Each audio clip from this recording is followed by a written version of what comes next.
નમસ્કાર મિત્રો, મારી યુટ્યુબ ચેનલમાં ફરી એકવાર આપનું હૃદયપૂર્વક સ્વાગત છે। આજનો ટૉપિક છે મિત્રો કે હમણાં હું એક કેન્સરના સ્પેશિયાલિસ્ટ ડૉક્ટરની મુલાકાત કરી અને ખૂબ ઘણી બધી ચર્ચાઓ એમની સાથે કરી, વાતો કરી। તો એમાંની એક વાત એવી છે કે કેન્સર થયું હોય, જે લોકોને કેન્સરની ટ્રીટમેન્ટ ચાલતી હોય તો એવા દર્દીઓએ કંઈ 5 વસ્તુ એવોઇડ કરવી જોઈએ, એટલે કે ના ખાવી જોઈએ એવું ડૉક્ટર સાહેબે મને કહ્યું। એ વાત હું તમારી સાથે શેર કરું છું। તો ડૉક્ટર સાહેબે કહ્યું કે નંબર 1, સૌથી પહેલાં તો સુગર એટલે કે ખાંડ અને ખાંડમાંથી બનતી તમામ આઇટમો આપણે બિલકુલ ઓછી કરવી જોઈએ અથવા બંધ કરી દેવી જોઈએ। જે લોકોને કેન્સરની ટ્રીટમેન્ટ ચાલે છે, કેન્સર ડિટેક્ટ થયેલું છે એવા લોકોએ।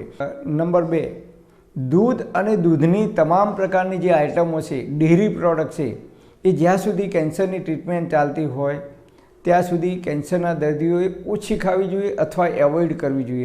એટલે કે એનિમલ પ્રોડક્ટ એટલે કે પ્રાણીઓમાંથી આવતી જે કંઈ વસ્તુઓ હોય, ડેરી પ્રોડક્ટ, એ તમામ ડેરી પ્રોડક્ટ ઓછી ખાવી જોઈએ અથવા બિલકુલ બંધ કરવી જોઈએ જ્યાં સુધી કેન્સરની ટ્રીટમેન્ટ ચાલતી હોય ત્યાં સુધી।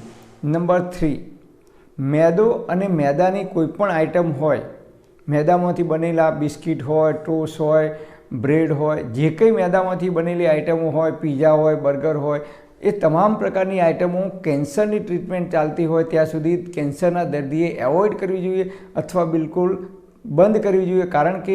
કારણ કે કેન્સરની ટ્રીટમેન્ટ ચાલતી હોય ત્યારે કેન્સરના દર્દીની ઇમ્યુનિટી ડાઉન થઈ જાય છે, શરીરમાં વીકનેસ આવે છે, એટલે જલ્દીથી પાચન થતું નથી, એટલે એ મેદાની આઇટમ બિલકુલ બંધ કરવી જોઈએ।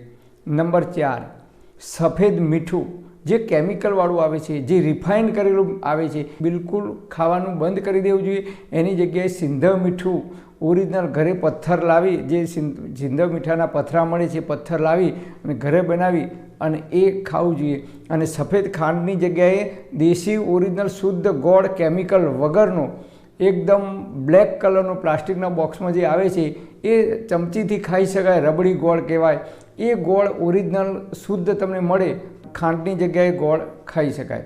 નંબર 5, રિફાઇન્ડ અને ડબલ રિફાઇન્ડ કરેલું જે તેલ છે એ તેલ આપણે બિલકુલ બંધ કરી દેવું જોઈએ જ્યાં સુધી કેન્સરની ટ્રીટમેન્ટ ચાલતી હોય ત્યાં સુધી। અને એવા દર્દીએ લાકડાની ઘાણીનું શુદ્ધ સિંગ તેલ કે તલનું તેલ કે સરસવનું તેલ અથવા નારિયેળનું તેલ, કોપરેલ, શુદ્ધ કોપરેલ જે ટોપરામાંથી કાઢવામાં આવે છે લાકડાની ઘાણીની અંદર, એ શુદ્ધ કોપરેલ તેલ એ તમે ખાવાની અંદર ઉપયોગ કરી શકો છો। તો આ 5 વસ્તુ, સફેદ ખાંડ, સફેદ મીઠું, સફેદ મેદો, સફેદ દૂધ એટલે કે ડેરી પ્રોડક્ટ અને રિફાઇન્ડ ડબલ રિફાઇન્ડ તેલ અને તેલમાંથી બનતી તમામ આઇટમો એટલે પેકિંગવાળા તમામ પદાર્થો એની અંદર આવી ગયા। એટલે એ પેકિંગવાળી કે જંક ફૂડ, ફાસ્ટ ફૂડ, આ બધું એમાં આવી ગયું। તો એ અને ડેરી પ્રોડક્ટ આ વસ્તુ તમામ બંધ કરવી જોઈએ। શક્ય હોય તો ચા બંધ કરી દેવી જોઈએ। જે લોકોને કેન્સરની ટ્રીટમેન્ટ ચાલે છે એમને સૌથી પહેલાં તો ચા બંધ કરી દેવી જોઈએ જો શક્ય હોય તો, અથવા બિલકુલ ઓછી પીવી જોઈએ। તો આ 5 વસ્તુ તમે એવોઇડ કરશો, ખાવાની બંધ કરશો તો તમારા બોડીની અંદર જે કંઈ વીકનેસ આવી છે એ વીકનેસને ધીમે ધીમે દૂર કરવા માટે ખૂબ મદદરૂપ સાબિત થાય છે। તો આ રીતે મને કેન્સરના જે સ્પેશિયાલિસ્ટ ડૉક્ટર સાહેબ હતા એમણે કહ્યું કે આ 5 વસ્તુ છે એ કેન્સરની ટ્રીટમેન્ટ ચાલતી હોય, કેન્સરના દર્દી હોય, એમને શક્ય હોય ત્યાં સુધી ઓછી ખાવી જોઈએ અથવા એવોઇડ કરવી જોઈએ, એટલે કે બંધ કરી દેવી જોઈએ કેન્સરની ટ્રીટમેન્ટ ચાલતી હોય ત્યાં સુધી।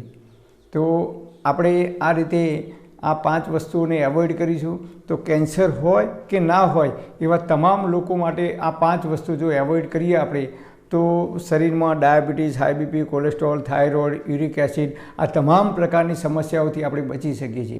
પરમપિતા પરમાત્મા આપ સર્વેને તંદુરસ્ત અને નિરોગી રાખે એવી હૃદયપૂર્વક મારી પ્રાર્થના।